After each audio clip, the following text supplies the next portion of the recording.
जय हिंद दोस्तों, रक्षित खन्ना के चैनल में आपका स्वागत है। दोस्तों कैसे हैं आप? उम्मीद करता हूं कि आप अच्छे होंगे। दोस्तों आज के इस वीडियो में मैं आपको दो रिपोर्ट समझाऊंगा। पहली रिपोर्ट में आपको समझाऊंगा जुलाई से बढ़ने वाले डीएडीआर के बारे में। जी हां दोस्तों, एक रिपोर्ट लिखी गई है जिसमें बताया गया है डीएडीआर के फॉर्मूले के हिसाब से आपका जुलाई से बढ़ने वाला डीएडीआर कितना होगा। क्या 58% आपको डीएडीआर मिलेगा या फिर 59% मिलेगा? 3% की बढ़ोतरी होगी या फिर 4% की बढ़ोतरी होगी? तो पहली रिपोर्ट है जुलाई से बढ़ने वाले डीएडीआर के बारे में। दूसरी रिपोर्ट है 8वें वेतन आयोग के बारे में। जी हां दोस्तों, 8वें वेतन आयोग पर लेटेस्ट जानकारी दी गई है इस रिपोर्ट में। तो दोस्तों ये दोनों रिपोर्ट बनाई गई हैं, लिखी गई हैं श्रुति सिंह जी के द्वारा। 12 जुलाई 2025 की ये रिपोर्ट है। पहली रिपोर्ट है जुलाई से बढ़ने वाले डीएडीआर के बारे में और दूसरी रिपोर्ट है 8 सीपीसी के बारे में। यही रिपोर्ट मैं आपको समझाने वाला हूं इस वीडियो में।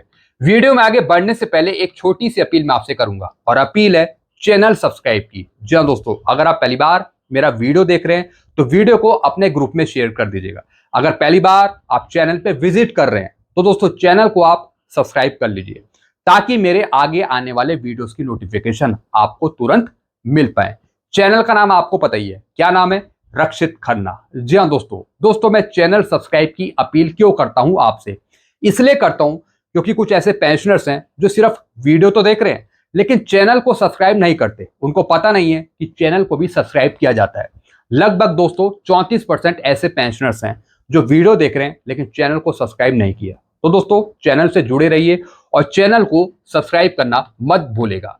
चलते हैं दोस्तों, दोनों रिपोर्ट को समझते हैं। जैसा कि आप ऊपर देख रहे हैं, 1.2 करोड़ कर्मचारियों के लिए खुशखबरी, महंगाई भत्ता 4% बढ़ेगा। इस दिन होगी घोषणा डीएनएस अलाउंस की, हाइक जुलाई। जी हां दोस्तों, जुलाई से बढ़ने वाले डीएडीआर के बारे में इन्होंने जानकारी दी है।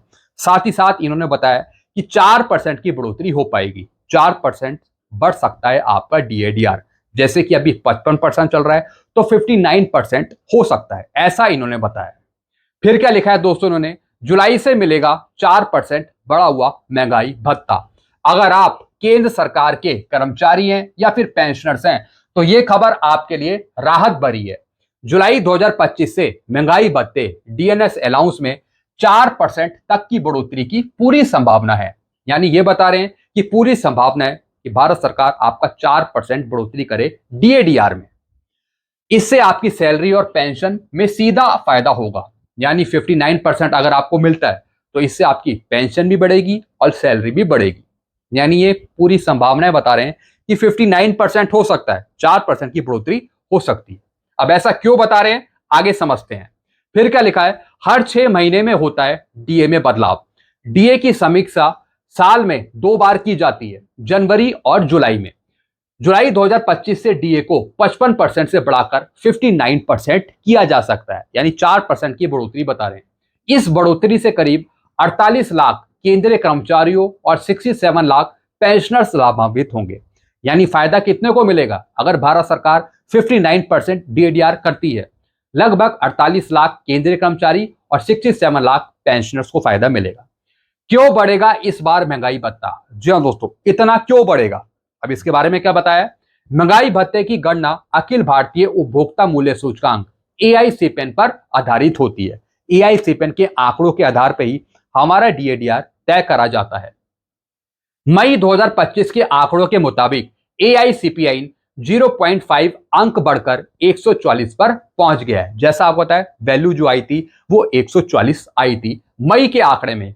अगर जून 2025 में भी यह सूचकांक बढ़ा रहता है तो डीए 59% तक पहुंच सकता है। जी हां दोस्तों, ये बता रहे हैं कि 59% तक हो सकता है अगर जून का आंकड़े में वृद्धि होती है। किसके आधार पे बताया? फॉर्मूले के आधार पे। अब दोस्तों यहां पर इन्होंने फॉर्मूला बताया कैसे होती है डीए की गणना। डीए की गणना एक तय फॉर्मूले के अनुसार होती है, जैसे कि सीपीआई आईडब्ल्यू एवरेज माइनस 261.42, फिर डिवाइडेड बाई 261.42, फिर मल्टीप्लाई 100।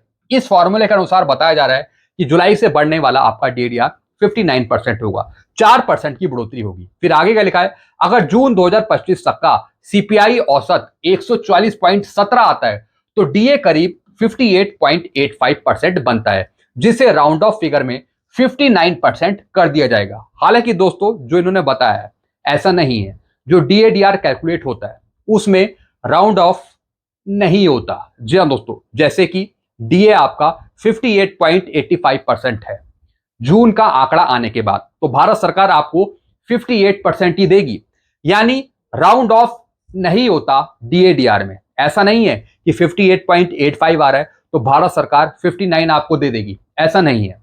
डीएडीआर में राउंड ऑफ नहीं किया जाता। हालांकि पेंशन में राउंड ऑफ किया जाता है। जैसे किसी की पेंशन है 20,500.51, तो दोस्तों जो पेंशन बनेगी वो बनेगी 20,501। अगर 0.5 से कम भी है, 0.4 है, 0.3 है, तब भी 20,501 पेंशन मिलेगी। अगर 0.5 से ऊपर है तब भी 20,501 पेंशन मिलेगी। पेंशन में राउंड ऑफ किया जाता है पेंशन में, लेकिन डीएडीआर में राउंड ऑफ नहीं किया जाता। जैसे 58.85 है तो 58% ही डीएडीआर होगा जुलाई से बढ़ने वाला, उसे 59 नहीं दिया जाएगा। फिर दोस्तों आगे का लिखा है, कब होगी आधिकारिक घोषणा, कब तक आपको मिल जाएगा डीएडीआर जुलाई से बढ़ने वाला। सरकार आमतौर पर डीए बढ़ोतरी की घोषणा सितंबर या अक्टूबर में करती है, लेकिन इसका असर जुलाई से ही लागू माना जाता है। अगर घोषणा में देरी होती है तो कर्मचारियों को या फिर पेंशनर्स को एरियर दिया जाता है महीने का। जैसा आपको पता है, जैसे दिवाली के आसपास आपकी घोषणा होगी जुलाई से बढ़ने वाले की, उसके बाद दोस्तों आपको एरियर दे दिया जाएगा, एरियर मिल जाएगा आपको 2 से 3 महीने का। फिर क्या लिखा है, त्योहारी सीजन को ध्यान में रखते हुए सरकार अक्सर दिवाली से पहले ऐसी घोषणाएं करती है ताकि कर्मचारियों की खरीदारी बढ़े और बाजार में रौनक आए। जी हाँ दोस्तों, वैसे दोस्तों 2% 3% की बढ़ोतरी से ऐसा नहीं है कि हमारी आर्थिक जरूरतें पूरी हो जाती हैं, ऐसा नहीं है, क्योंकि सरकार बहुत ही कम डीएडीआर बढ़ाती है। हालांकि अगर दिवाली में भी घोषणा करती है तो ज्यादा फर्क पेंशन में या फिर सैलरी पे नहीं बढ़ता। फिर क्या लिखा है, 7वें वेतन आयोग के तहत आखिरी डीए बढ़ोतरी। अब इन्होंने बताया कि 7 सीपीसी जैसे अभी चल रहा है तो उसके आधार पे यह आखिरी बढ़ोतरी है डीएडीआर में। यह डीए बढ़ोतरी खास इसलिए भी है क्योंकि 7वें वेतन आयोग का कार्यकाल 31 दिसंबर 2025 को समाप्त हो रहा है। इसके बाद 8वें वेतन आयोग की सिफारिशें लागू होंगी, इसलिए यह संभवतः 7वें वेतन आयोग के तहत आखिरी महंगाई भत्ता वृद्धि हो सकता है। जी हाँ दोस्तों 7 सीपीसी का कार्यकाल कब खत्म हो रहा है, 31 दिसंबर 2025 को। तो दोस्तों ये लास्ट डीए है जो बढ़ेगा 7 सीपीसी के कार्यकाल का, जुलाई 2025 से। इसके बाद 1/1/2026 से आपको 8 सीपीसी मिलना है। हालांकि भारत सरकार जब तक 8 सीपीसी लागू नहीं करती, जब तक भारत सरकार आपका डीएडीआर बढ़ाएगी, जब तक आपको बढ़ा हुआ डीएडीआर मिलेगा 1/1/2026 से। तो दोस्तों ये जानकारी इन्होंने दी है। फिर दोस्तों आगे का लिखा है, आगे इन्होंने बताया 8वें वेतन आयोग की स्थिति क्या है। जी हाँ दोस्तों, अब ये दूसरी रिपोर्ट है जिसमें उन्होंने बताया 8 सीपीसी की लेटेस्ट पोजीशन के बारे में। सरकार ने जनवरी 2025 में 8वें वेतन आयोग की घोषणा तो कर दी, लेकिन अब तक इसके चेयरमैन और सदस्यों की सूची जारी नहीं हुई है। इसके अलावा टर्म ऑफ रेफरेंस यानी आयोग कैसे काम करेगा, ये दिशा निर्देश भी अभी तक सामने नहीं आए हैं। जैसा आपको पता है, टर्म ऑफ रेफरेंस जारी नहीं हुए, चेयरपर्सन की नियुक्ति नहीं हुई। विशेषज्ञों का मानना है कि 8वें वेतन आयोग की सिफारिशें लागू होने में 18 से 24 महीने का समय लगता है। 18 से 24 महीने, यानी 2027 तक इसका असर दिखने की उम्मीद है। जैसा मैंने आपको कल भी बताया था, 2027-28 के आसपास 8 सीपीसी हमें मिल सकता है। फिर क्या लिखा है, तब तक डीए ही रहेगा सारा। जी हाँ दोस्तों, जब तक 8 सीपीसी की घोषणा नहीं होती तब तक आपका डीएडीआर आगे ही बढ़ता रहेगा। जी हाँ दोस्तों, और उसका फायदा आपको पेंशन में, सैलरी में देखने को मिलेगा और उसका एरियर भी आपको फिर दिया जाएगा। फिर क्या लिखा है, जब तक नया वेतन आयोग लागू नहीं होता तब तक केंद्रीय कर्मचारियों और पेंशनर्स के लिए डीए की बढ़ोतरी ही राहत का साधन बनी रहेगी। अगर 8वें वेतन आयोग की सिफारिशें देरी से आती हैं तो सरकार उन्हें 1 जनवरी 2026 से प्रभावी मानकर बाद में एरियर के रूप में भुगतान कर सकती है। जी हाँ दोस्तों, जब तक 8 सीपीसी आपको नहीं मिलेगा, जब तक डीएडीआर में बढ़ोतरी आपको देखने को मिलेगी।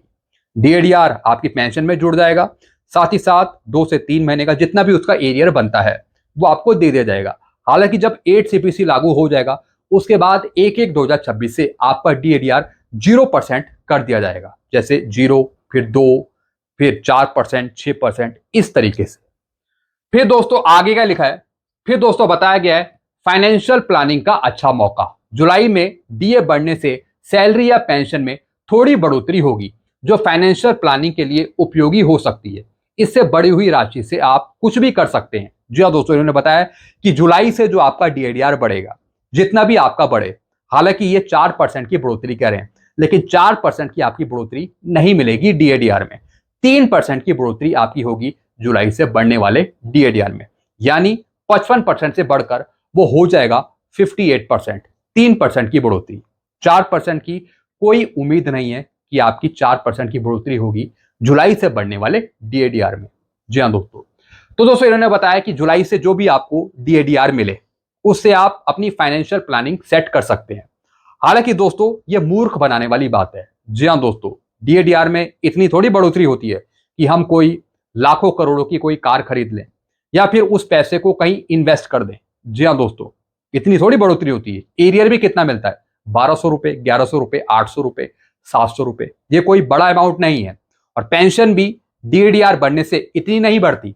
700 रुपए, 800 रुपए का फर्क आता है, 900 रुपए, 600 रुपए, इसी के आसपास हमारी पेंशन बढ़ती है जब कोई डीएडीआर बढ़ा जाता है। और ये बात कर रहे हैं कि अपना कोई फाइनेंशियल चीजें आप सेट कर लें, उसे कहीं इन्वेस्ट कर दें। आपातकालीन फंड बना सकते हैं, बच्चों की शिक्षा और स्वास्थ्य बीमा में निवेश कर सकते हैं। दोस्तों इतनी बढ़ोतरी होती नहीं है पेंशन में कि उसे कहीं यूटिलाइज कर दिया जाए किसी फंड में, या फिर बच्चों की एजुकेशन के लिए यूज किया जाए। ऐसा होता नहीं है, क्योंकि इतना एरियर मिल नहीं पाता या फिर इतनी पेंशन नहीं बढ़ती। फिर दोस्तों आगे क्या लिखा है, रिटायरमेंट प्लानिंग आप कर सकते हैं, लाइफ इंश्योरेंस कर सकते हैं, कोई सेविंग योजनाएं आप कर सकते हैं। हालांकि दोस्तों जो भी इन्होंने चीजें बताई है, इससे हम संतुष्ट नहीं है। जी हाँ दोस्तों, इससे हम संतुष्ट नहीं है कि ये बता रहे हैं कि आप डीए के एरियर से आप कोई योजनाएं चलाएं, फंड में निवेश करें, बच्चों की शिक्षा में लगाएं, इससे खर्चा पूरा नहीं होता।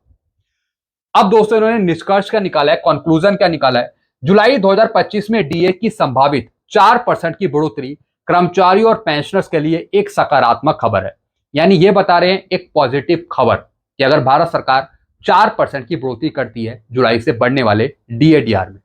फिर क्या लिखा है, ये ना सिर्फ उनकी जेब में राहत लाएगी, बल्कि आने वाले समय के लिए आर्थिक तैयारियों का भी मौका देगी। जी हाँ दोस्तों डीएडीआर इतना बढ़ता ही नहीं है कि हम कोई आर्थिक प्लानिंग करें या फिर हम कहीं उस पैसे को कहीं निवेश करें। इतना भारत सरकार डीएडीआर नहीं बढ़ाती। कोई भारत सरकार 10%, 20% की थोड़ी बढ़ोतरी कर रही है डीएडीआर में, या तो 2% या फिर 3% या फिर 4% की बढ़ोतरी करती है। उससे कोई फाइनेंशियल स्टेटिंग नहीं करी जा सकती, कहीं उसे यूटिलाइज नहीं किया जा सकता। बस घर की जरूरत पूरी हो जाए, वही हमारे लिए काफी है। तो दोस्तों ये जानकारी इन्होंने दी है डीएडीआर के बारे में और 8 CPC के बारे में, जो ये बता रहे हैं कि 4% की बढ़ोतरी होगी डीएडीआर में जुलाई से बढ़ने वाले। नहीं दोस्तों, 4% आपका नहीं बढ़ेगा। मैंने आपको शुरू में ही बता दिया था, या तो 2% या फिर 3% की बढ़ोतरी होगी, और ज्यादा संभावनाएं हैं 3% बढ़ोतरी की। यानी अभी 55% चल रहा है, 55% चल रहा है, तो 3% बढ़कर आपका हो जाएगा 58%। जी हाँ दोस्तों, 58%। उम्मीद है कि आपको 58% मिल जाए जुलाई से बढ़ने वाला डीएडीआर। हालांकि जब जून का आंकड़ा आ जाएगा फाइनल 31 जुलाई को, तब पूरी मोहर लग जाएगी कि कितना मिलने वाला है आपको जुलाई से बढ़ने वाला। वैसे मैं आपको बता रहा हूं 3% की बढ़ोतरी, 58% पर मोहर लग सकती है जुलाई से बढ़ने वाले डीएडीआर पर। तो दोस्तों बस यही जानकारियां थी जो मैंने आपको यहां पे समझाई है। बाकी आपके अपने विचार क्या हैं, आप क्या सोचते हैं, आप नीचे कमेंट करके जरूर बताइएगा। वीडियो को मैं खत्म करता हूं, चैनल को आप सब्सक्राइब कर सकते हैं और वीडियो को दोस्तों आप शेयर करना मत भूलेगा। चैनल का नाम आपको बताइए क्या नाम है, Rakshit Khanna. Thank you so much.